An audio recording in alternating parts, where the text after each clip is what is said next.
Welcome back, ladies and gentlemen, boys and girls, to the Britball channel. It's been a while for us, but for you it probably hasn't been a while at all because we are very consistently uploading. But today we are carrying on our series. We are on to the final division of the AFC, and we are starting it off with the Kansas City Chiefs, probably the best team in the league at the moment.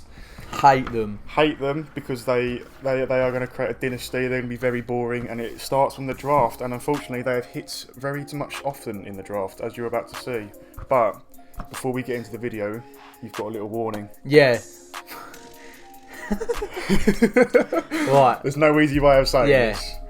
In England, our barbers are still shut. They've been shut since about November, so a solid 6 odd months of growth. 4 to 5, 6. 4 to 5, 6, yeah. Well, it's about 6 in my case. Yeah, it depends when you go in. Yeah, so if our trims are looking a bit awful, then you got to excuse us, right?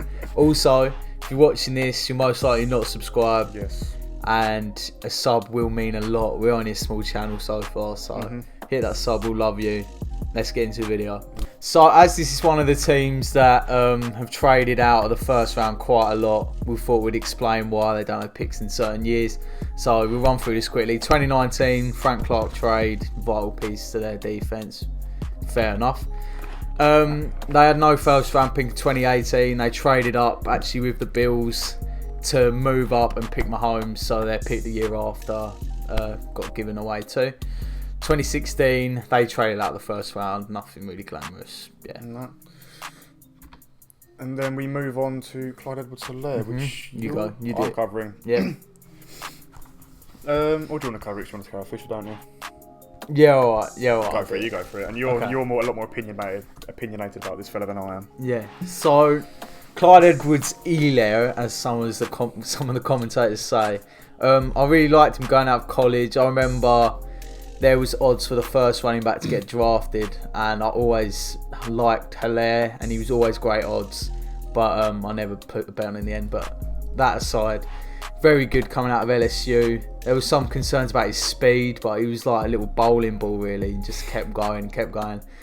And yeah, he started off really well, and everyone thought, wow, Kansas City have got another great weapon. And he kind of tapered off throughout the season, and then Le'Veon Bell came in, and he was kind of running back 2, and they were splitting carries quite a lot, and really tapered off towards the end of the year. And then he had a couple injury problems, I think. He had an illness as well. Yeah, and then one game he was just on the sideline, just got sat for some reason. Yeah, I don't know why. But yeah, it hasn't been that bad a rookie year, but first round running back, and you could say other people like Jonathan Taylor or undrafted especially, yeah. Oh, and that's Jonathan Robinson. Yeah. Jonathan Taylor or Robinson did better, so that's the reason for the B. I mean, it's not a bad first year, especially when you join an incredibly stacked offense and a brilliant O-line until what happened towards the end. You can see his stats on the screen. 400.4 yards per carry is not bad at all. He's very small, which has actually come to his advantage because he's incredibly agile and he's very quick, so it's very difficult for the defenders to get to him.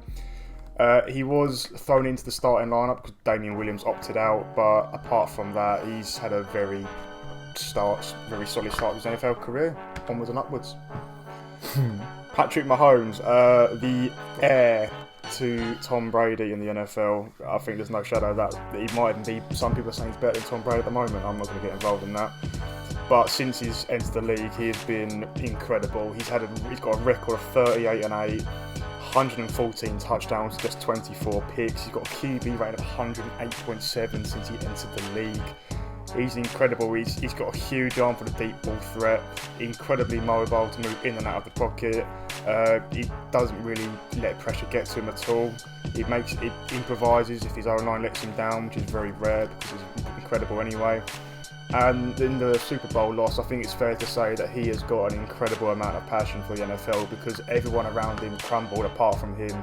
That tackle where someone took out his legs and he threw it sideways trying to get it to Kelsey, it's ridiculous. The stats speak of himself. The stats speak volume. Like, he's incredible, and he's arguably the best quarterback in the league with Brady, without a shadow of a doubt.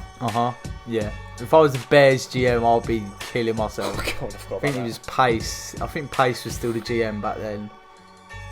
Yeah, I'll be topping myself. But yeah, great quarterback. I just don't like him because he totally demolished the Bills twice last year. One obviously in the AFC Championship. So his wife is awfully ugly. Like either one of us could do better than that when we were his age, and he's earning $500 million on that contract. But yeah, she's awful. Next pick. I wasn't expecting that to be a negative. Marcus Peters, a stud at corner. What a pick. When I first got into the league, I never knew that Kansas picked him at all. I thought he was always a Ram first off, and then he got traded to the Ravens, obviously. But yeah, what a pick. A stud at corner. We're giving him a B+ because they couldn't handle the beast. They couldn't tame the beast in the locker room. And he was stirring up a fuss really ever since he got there. Then there was a question about his money, yada yada yada. But as you can see, year 6 stats. He's in that Baltimore system where the corners are so important, and he really locks his side down. So much so they have to target Marlon Humphreys like over 100 times last season. So his side, he locks it down. 3-time Pro Bowler. They didn't get that much trade value out of him, but it was someone that clearly wanted out of Kansas. Both parties really wanted to get red, so you don't have a lot of leverage. B+. Yeah, I mean, I haven't got much to add. You can't deny his time with the Chiefs was incredible. He's a 2-time All-Pro, 2 times All-Pro with the Chiefs. His rookie season was his career. Rookie season was his career year. 8 interceptions, incredible lockdown corner. It's just a shame that his relationship with the Chiefs hierarchy didn't work out, because he could have been an incredible part of the defense. But I mean, 2nd and 4th round picks for him probably adds up close to a 1st round value. So not bad. D4, the linebacker taken out of Auburn. He spent 5 years in Kansas City. Stats are on the screen. His last season in KC did see him accumulate 13 sacks. He had the most pressures amongst edge rushers. He was traded for a 2nd round pick to the 49ers. So considering 5 years, you've already gone down from a 1st to a 2nd. I think that's pretty well going. And he's theme code on him throughout San Francisco. He's doing very well there as well. The trade was risky though, considering he did have his injury problems. He only played 2 full seasons whilst in KC. He was traded because he didn't fit the new defensive setup that was coming in 2018 for the Chiefs. They went from a 3-4 to a 4-3, so it didn't really work out for him. So he was looking to move on, and they got a decent pick for him in return. But you can't deny that he was incredibly consistent and productive for the Chiefs. Yeah, a good pick. I'd definitely give an A as well, because he was like a bit like an orange. They squeezed all the juice they could out of him, really, and then moved when they were changing the system. And it's always good when they have your best season in the last year you have him, then you send him away and they don't do as well. It just shows that it wasn't necessarily him, it was the system, and you've got the best out of him you could. So yeah, he hasn't been that good for 49ers. He's been there 2 years, had 11 games in 2 years. Yeah, it's just when he has played, it's been alright. It's just a shame he's just never fit. Right, next up. You want to take him, don't you? Yeah, I'll take it. Go for it. You add your little spiel at the end.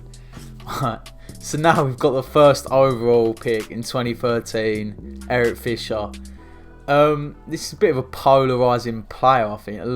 If you go on Twitter, some people call him trash, some people say he's good, and this season he was pretty good. We saw what happens when Eric Fisher's gone, and the Super Bowl, it was a travesty, their O-line, and they could get to Mahomes at every possible angle. So it shows that he's good in that respect. But this is someone who's drafted 1st overall, left tackle. You want him to be a stud for years if he's but 1st overall, and he wasn't that good his first few seasons. He was average, just average, floating along. He's been decent now, but it's year 8. He does have injury issues. He, nevertheless, a solid player. Yeah, I mean, you can't deny this last season when him and Schwartz weren't in the O-line in the Super Bowl. They suffered massively. It says how much he has contributed to this team just this past season. It will be a huge loss to an O-line, but they're going for a rebuild, so this stuff does happen. He was brilliant in pass protection. He was very good at opening running gaps to the running back. But he did have his injury problems, like you said. In all of his 8 years in KC, he's only played 3 full seasons.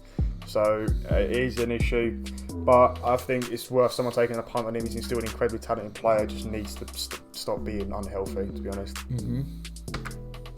There we go. And that is all she wrote. That's all she wrote for the Kansas City Chiefs. Hopefully they'll stop being so good at drafting one day, but they're just pretty clever, aren't they? Yeah, for someone it doesn't really affect me, but it's nice to see that you can consistently hit in drafts. But as a Bills fan, I understand it must be very frustrating. Yeah, I mean, yeah. As long as there isn't a dynasty and other teams can win the AFC, then I'll be happy. But we made this long enough. What is the next video? It will be. Well, next part of this series we'll be carrying on this division. Let's do the Chargers. I reckon. Yeah, let's do the Chargers. Chargers are next. Remember, any subs, any support appreciated as always. Love you guys. See you later.